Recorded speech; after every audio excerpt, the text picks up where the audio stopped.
Tem umas pombinhas rola que vem na ração dele, ele fica olhando. Ele é muito bobo.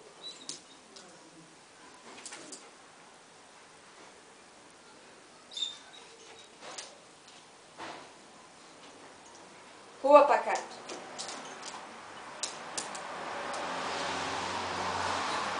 Rua! Solta a rua pra trás, tu pode ir. Dá uns patinhos pra cima e pra trás. Parece um cavalo.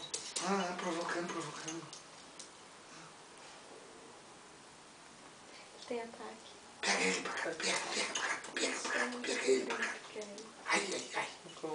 É brincalhão, né, Pacato? Ai. Esticando com a coluna vertebral. Ih, Pacato! E agora? Ele começa a me bater. Mas ele não guarda, tá? Ó. Você já exame.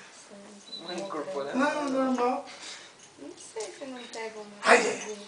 Medo ele tem. Ele tá comendo e sai correndo. Ele tem medo de fantasma. Sai! O Scooby-Doo foi baseado num dog alemão. Ó, Pacato. Não, mas não!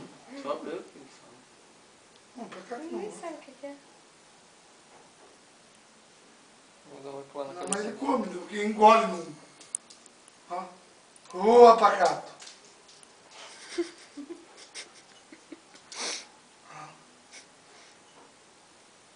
O que é esse tanto cheiro? Ó. O que é esse tanto cheiro ali? O Gilson sai de manhã cedo, tira o carro, né? Aí ele deita em cima do tapete aqui. Aí quando ele aqui em escuta o cima. Gilson fechando o portão, aí um dia o Gilson minuto. fechou o portão e entrou aqui, ele tá deitado. O tapete tá deitado aqui em cima. Esticado. Mas, Todo dia 1 minuto ele fazia isso. No segundo tempo de eu ir lá e Como? eu tirava o carro, daí eu bato o portão e volto aqui pra tomar um café, sei lá, alguma coisa. Então quando eu bati o portão, ele eu encontrava, tava vindo ali e eu encontrava ele, saindo daqui de dentro, de o que tá fazendo ali dentro?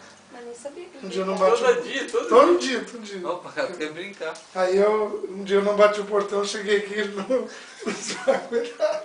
Mas ó, tem um corridão meio tirado aqui, porque ele vê a gata, ele quer imitar, perguntando onde se viu. Ele sentia em cima dele. Ele tem ciúme da gata.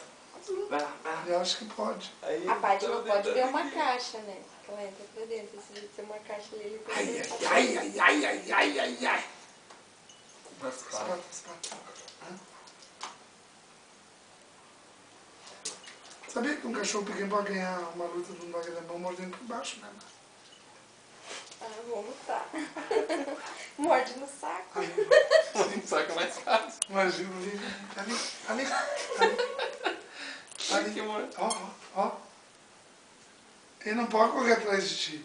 Só atrás do carro que ele foi.